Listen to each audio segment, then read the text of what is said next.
தென்கிழக்கு வங்கக்கடல் பகுதியில் உருவானது காற்றழுத்த தாழ்வு பகுதி.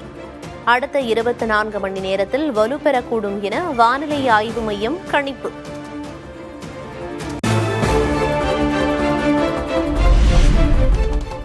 திண்டுக்கல், தேனி, மதுரை, விருதுநகர் மாவட்டங்களில் ஞாயிறன்று கனமழை. சென்னை வானிலை ஆய்வு மையம் எச்சரிக்கை.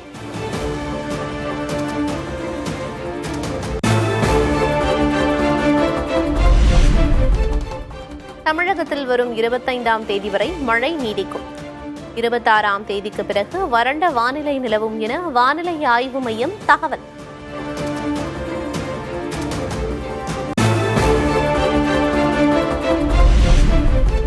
திமுக அமைச்சர்களுக்கு பாஜக அழுத்தம் கொடுப்பதாக முதல்வர் ஸ்டாலின் குற்றச்சாட்டு. விசா தடாவையே பார்த்தவர்கள் எதற்கும் அஞ்சமாட்டோம் என்றும் சூளுரை. இன்னைக்கு இந்திய அளவில் இருக்கக்கூடிய எதிர்கட்சிகள்லயே திமுக மேலதான் பாஜக அரசு அதிகமான ரைடுகள் நடத்துறாங்க. நம்ம அமைச்சர்களுக்கு தான் அதிக அளவில் அழுத்தம் கொடுக்கறாங்க. ஆட்சிக்கு நெருக்கடி ஏற்படுத்தலாம்னு பாக்குறாங்க. எமர்ஜென்சியை பார்த்த இயக்க திமுக என்ன வழக்கு போடு. நாங்கள் பார்க்காத மிசாவா, நாங்கள் பார்க்காத தடாவா?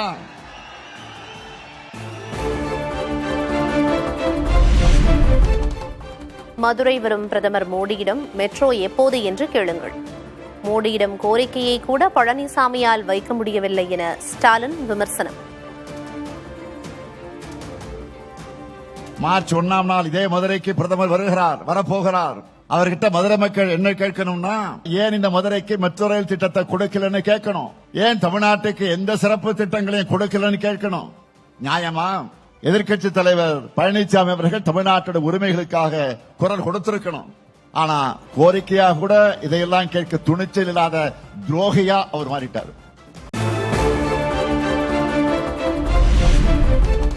பாஜகவுக்கு பயந்து 5000 ரூபாயை வங்கியிலிருந்து உடனே வித்ட்ரா செய்த மக்கள். கொடுப்பது திமுக, பறிப்பது பாஜக என முதல்வர் மு.க. ஸ்டாலின் விமர்சனம். நம்ம அட்வான்ஸா வழங்கின 5000 ரூபாய் உரிமை தொகையை எங்க அந்த 5000 ரூபாய் ஒன்றிய அரசு எடுத்துக்குவாங்களோன்னு பயந்த மக்கள் அந்த தொகையை உடனடியா வித்ட்ரா பண்ண போயிட்டாங்க. அதுக்கு என்ன காரணம் தெரியுமா? ஒன்றிய அரசு மேல இருக்கக்கூடிய பயம். மக்களுக்காக கொடுத்தா அது திமுக அரசு, மக்கள் கிட்ட இருந்து எடுத்துக்கிட்டா அது ஒன்றிய பாஜக அரசு. அதை புரிஞ்சு. மதுரையில் மக்கள் நீதி மய்யம் கட்சி சார்பில் நடந்த காந்தியை மறவோம் நிகழ்ச்சி. ஒரே மேடையில் பங்கேற்ற திமுக கூட்டணி தலைவர்கள்.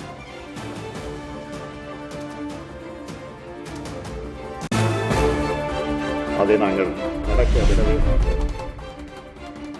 மத அரசியல் செய்வோருக்கு காந்தியடிகளை பிடிக்காது. 100 நாள் வேலை திட்டத்திலிருந்து காந்தியை நீக்கியவர்கள் ரூபாய் நோட்டிலிருந்தும் நீக்கக்கூடும் என ஸ்டாலின் எச்சரிக்கை. காந்தியடிகளை மக்களோட மனசிலிருந்து எப்படியாவது அகற்றிட வேண்டும் என்று இன்றைய ஒன்றிய அரசு, பாஜக அரசு திட்டமிட்டு துடிச்சுக்கிட்டு இருக்கு. அதுக்கு எடுத்துக்காட்டு தான் 100 நாள் வேலை திட்டத்திலிருந்து காந்தியடிகள் பேரை நீக்கினது. அடுத்து கரன்சி நோட்ல இருந்தும் காந்தி படத்தை எடுத்தாலும் எடுத்துருவாங்க.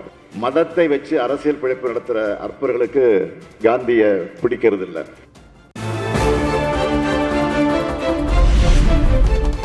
முன்னாள் முதல்வர் கருணாநிதி வழியில் திருவாரூரில் போட்டியிடப் போவது யார்? மு.க. ஸ்டாலினா, உதயநிதியா என யோசனையில் அண்ணா அறிவாலயம்.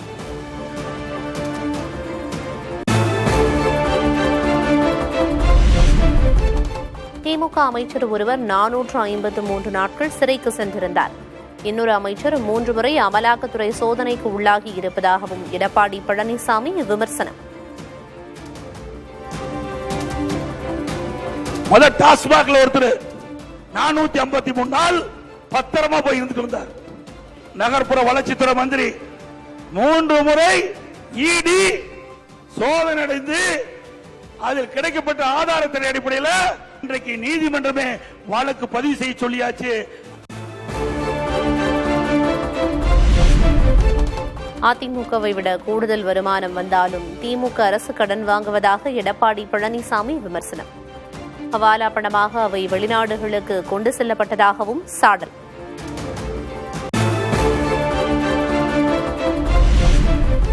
வரும் சட்டமன்ற தேர்தலில் திமுக கூட்டணி கட்சிகளுக்கு எத்தனை தொகுதிகள் ஒதுக்கீடு? பேச்சுவார்த்தை நடத்த டி.ஆர். பாலு தலைமையில் 7 பேர் கொண்ட குழுவை அமைத்தது திமுக.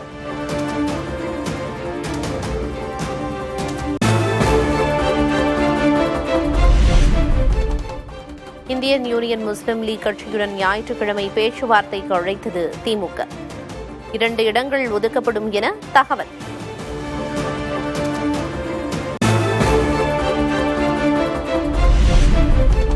தொகுதி பங்கீடு குறித்து திமுகவுடன் பேச்சுவார்த்தை நடத்த குழு அமைத்தது மதிமுக. மதிமுக அவைத் தலைவர் ஆடிட்டர் அர்ஜுனராஜ் தலைமையில் 4 பேர் கொண்ட குழு அமைப்பு.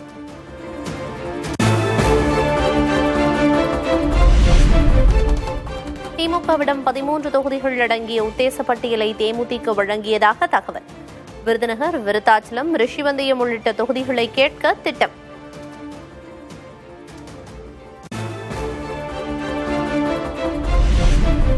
திமுக தேமுதிக கூட்டணி கொள்ளையடிப்பதற்கான கூட்டணி. தாவேகாவின் நிலை பரிதாபமாக இருப்பதாகவும் அதிமுக முன்னாள் அமைச்சர் ராஜேந்திர பாலாஜி விமர்சனம். திமுகவோடு இன்றைக்கு தேமுதிக கூட்டணி சேர்ந்திருப்பது சந்தேகத்தை ஏற்படுத்துகிறது. அது கொள்கை ரீதியான கூட்டணி அல்ல, கொள்ளையடிப்பதற்கான கூட்டணி. தாவேகாவின் நிலைமை பரிதாபத்துக்குரியது.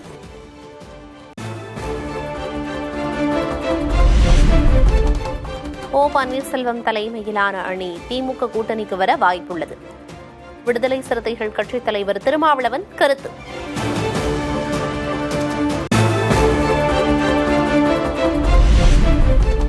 பதவிக்காக எதையும் செய்ய துணிந்து விட்டார் பன்னீர்செல்வம். முதல்வருடனான சந்திப்பு குறித்து டிடிவி தினகரன் கடும் விமர்சனம்.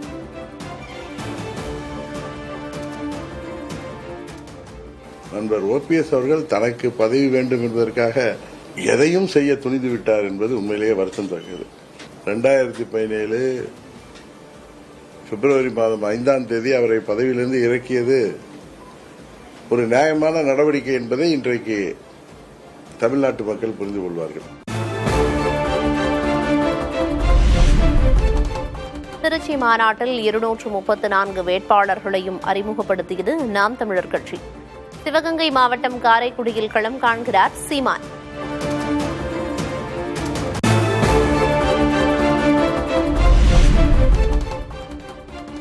$5,000 வாங்கும் அம்மா தலையில் 2 லட்சம் ரூபாய் கடன் சுமை இருப்பதாக சீமான் விமர்சனம். கடன் வாங்கியவர்கள் நிம்மதியாக வாழ முடியுமா என்றும் கேள்வி.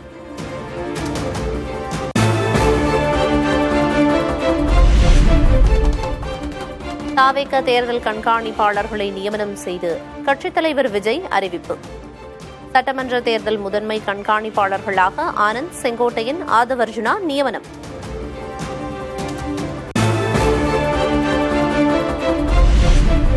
விஜயின் தாவேகாவில் இணைந்த முன்னாள் அமைச்சர் தலித் எழில்மலையின் மகள் எழில் கேத்ரின். விடுதலை போராட்ட தியாகி இமானுவேல் சேகரனாரின் பேரனும் தாவேகாவில் ஐக்கியம்.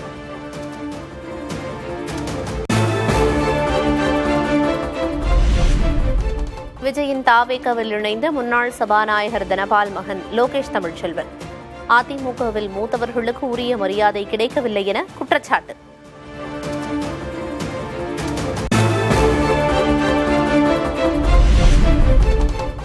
ஒப்பந்த அடிப்படையில் பணியாற்றக்கூடிய செவிலியர்களுக்கு 182 நாட்கள் மகப்பேறு விடுப்பு. ஊதியத்துடன் விடுப்பு வழங்கும் முறைக்கு தமிழக மருத்துவத்துறை ஒப்புதல்.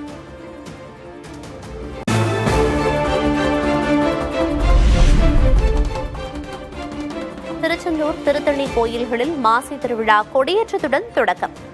விண்ணை முட்டும் அளவிற்கு அரோகரா முழக்கமிட்டு பக்தர்கள் தரிசனம்.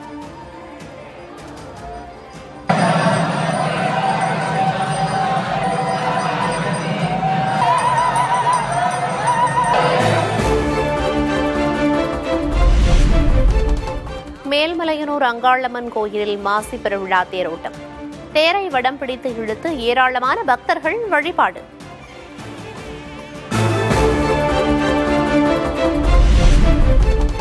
சென்னை கடற்கரை செங்கல்பட்டு மார்க்கத்தில் 44 மின்சார ரயில் ரத்தால் பயணிகள் கடும் அவதி. எதிர்கால நலனுக்காக தற்காலிக சிரமத்தை பொறுத்துக் கொள்ளுமாறு தெற்கு ரயில்வே விளக்கம்.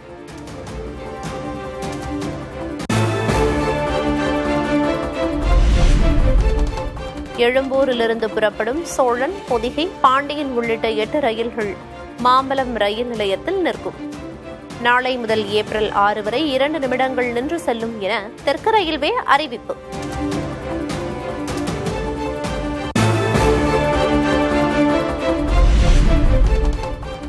ஆறு ஆண்டுகளுக்கு பிறகு உயர்கிறது உதகை மலை ரயில் கட்டணம். பராமரிப்பு செலவை ஈடுகட்ட தெற்கு ரயில்வே நடவடிக்கை.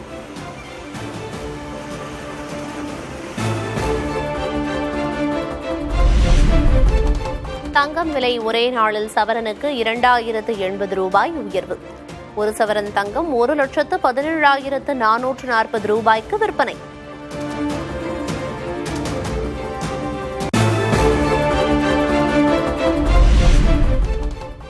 நீண்ட நாட்களுக்கு பிறகு வெள்ளி விலை மீண்டும் உயர்வு. 20 ரூபாய் உயர்ந்த நிலையில் 1 கிலோ 2,90,000 விற்பனை.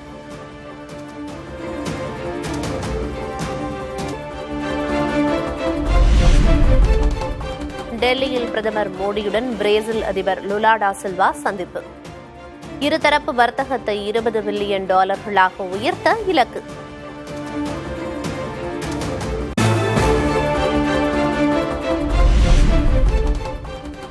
மேற்கு வங்க சட்டமன்றத்திற்கு 3 கட்டங்களாக தேர்தல் நடத்த தேர்தல் ஆணையம் திட்டம். தேர்தல் தேதி அறிவிக்க உள்ள நிலையில் 480 கம்பெனி துணை ராணுவ படையினர் கொல்கத்தாவிற்கு அனுப்பி வைப்பு.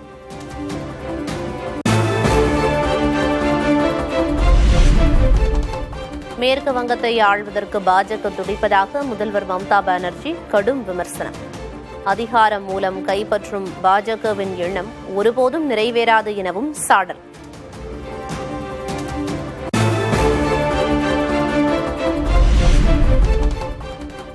இந்தியா உள்ளிட்ட பல்வேறு நாடுகளுக்கு அதிபர் டிரம்ப் விதித்த வரி செல்லாது என அறிவித்தது அமெரிக்க உச்சநீதிமன்றம். தீர்ப்புக்காக நீதிபதிகளை கடுமையாக விமர்சித்த டிரம்ப் வரி விதிப்புகளை நிறுத்தப் போவதில்லை என்றும் திட்டவட்டம்.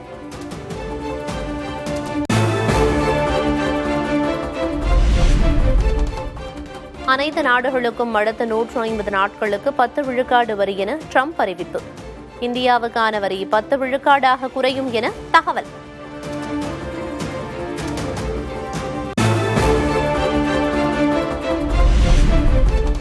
இந்தியாவுடனான வர்த்தக ஒப்பந்தத்தில் மாற்றம் இருக்காது என அமெரிக்க அதிபர் டிரம்ப் தகவல்.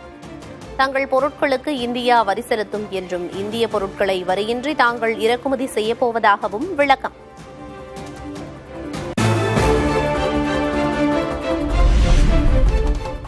அமெரிக்காவுடனான வர்த்தக ஒப்பந்த விவகாரத்தில் பிரதமர் மோடி சமரசம் செய்து கொண்டு விட்டதாக ராகுல் காந்தி விமர்சனம். வர்த்தக ஒப்பந்தத்தை நிறுத்தி வைத்துவிட்டு மாற்றங்கள் செய்ய காங்கிரஸ் பொதுச் செயலாளர் ஜெயராம் ரமேஷ் வலியுறுத்தல்.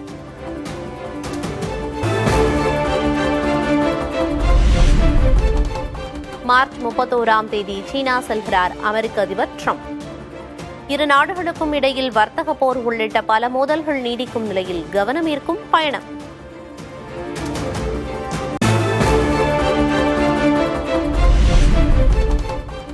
உலக புகழ்பெற்ற நியூயார்க் டைம்ஸ் ஸ்கொயர் பகுதியில் தொழுகையில் ஈடுபட்ட இஸ்லாமியர்கள். சுமார் 2000 பேர் பங்கேற்பு.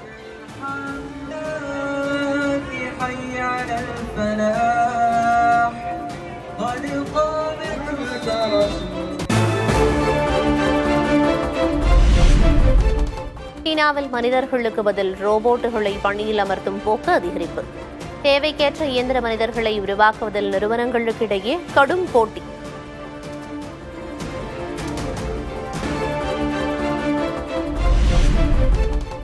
ஜப்பானில் 2வது வாரமாக இன்ஃப்ளூயன்சா நோய் பரவல் தன்மை தீவிரம். 35 மாகாணங்களில் இதுவரை 1,60,000 பேருக்கு நோய் தொற்று கண்டுபிடிப்பு.